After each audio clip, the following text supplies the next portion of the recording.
Welcome everybody to the next episode of the Cannabis Review. I'm delighted to be joined on this episode by Lars Olofsson.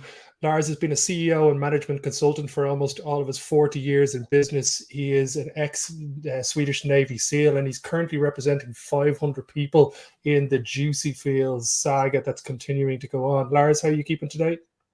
I'm fine, thank you. Thank you for having me here. Delighted to have you on, mate. It's always good to bring clarity and information to the audience in Europe because there's a lot of bullshit and smoke and mirrors that are currently going on at the moment. So always great to get the source or the information straight from the source's mouth. Can you maybe give everybody just a quick overview? What is Juicy Fields for the people who have no idea about it yet? Yeah, Juicy Fields started in the spring of 2020.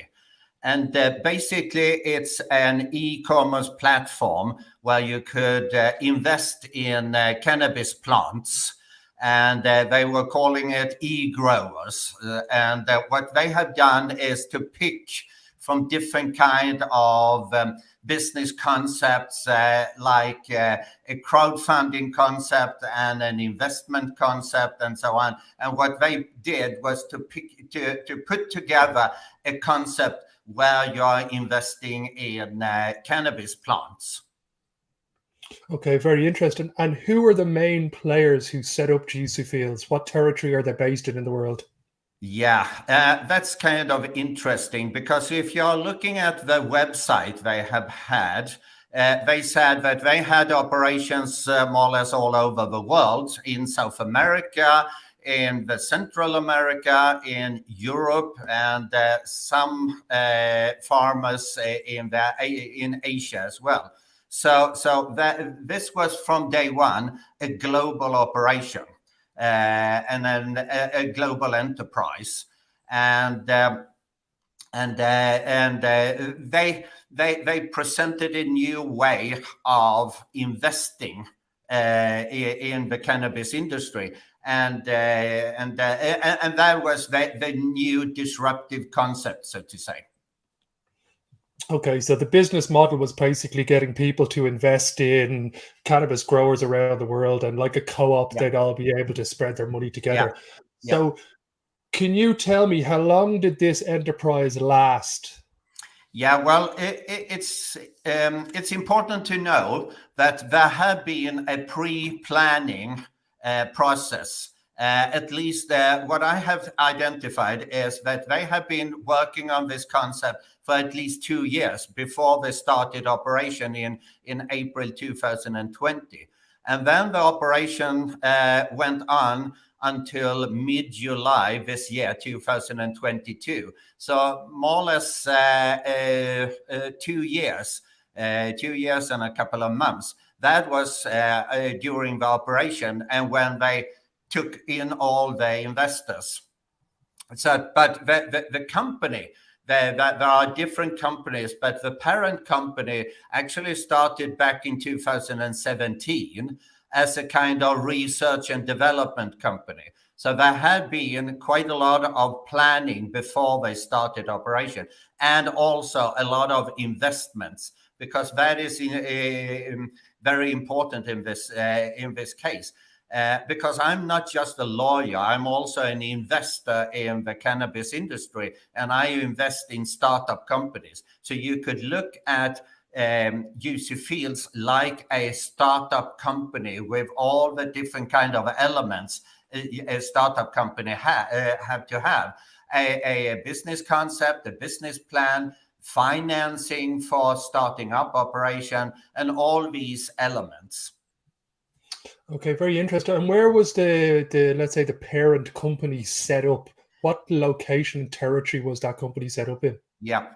The parent company, Juicy Grow, is a German company, Juicy Grow AG. And then they started subsidiaries in Switzerland. And there is potentially, it's a bit shady if there is a company in Cyprus, but the parent company is in Germany. That's for sure.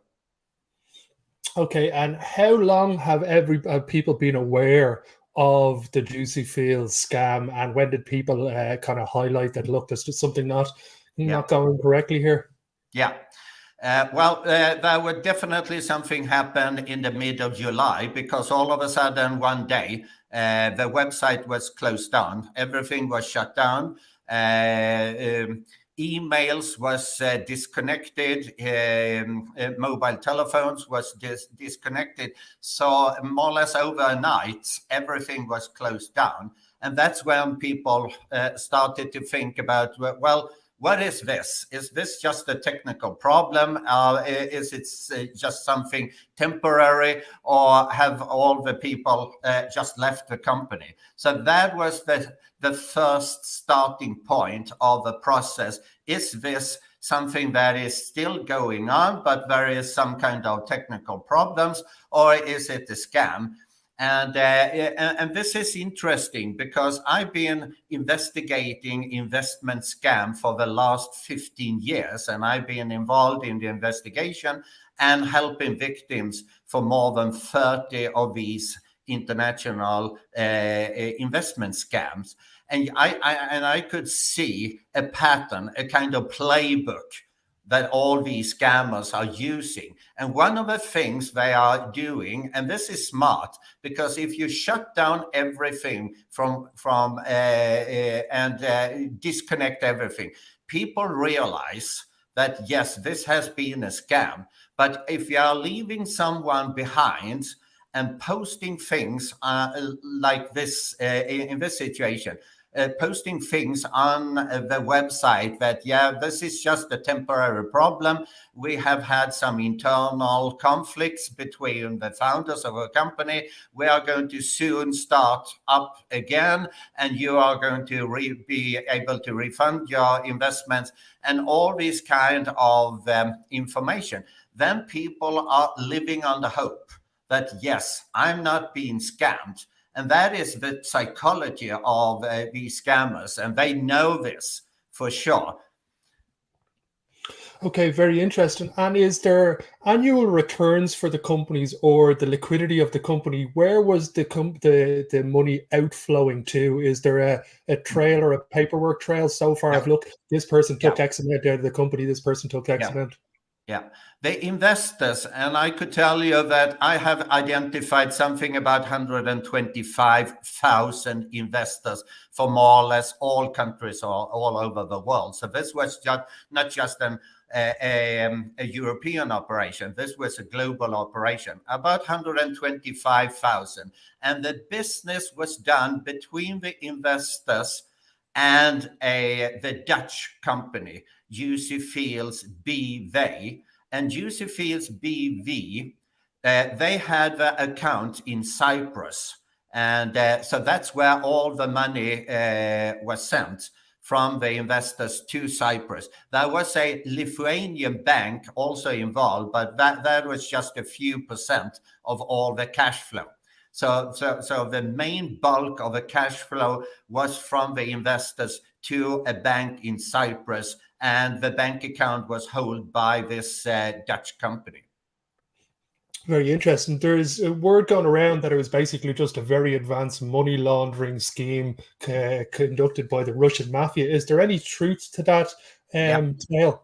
Yeah, definitely. Because in all this, first of all, I should say that when I looked into this, and I came into one of my clients contacted me in the end of July and explained his situation, and that was one of my clients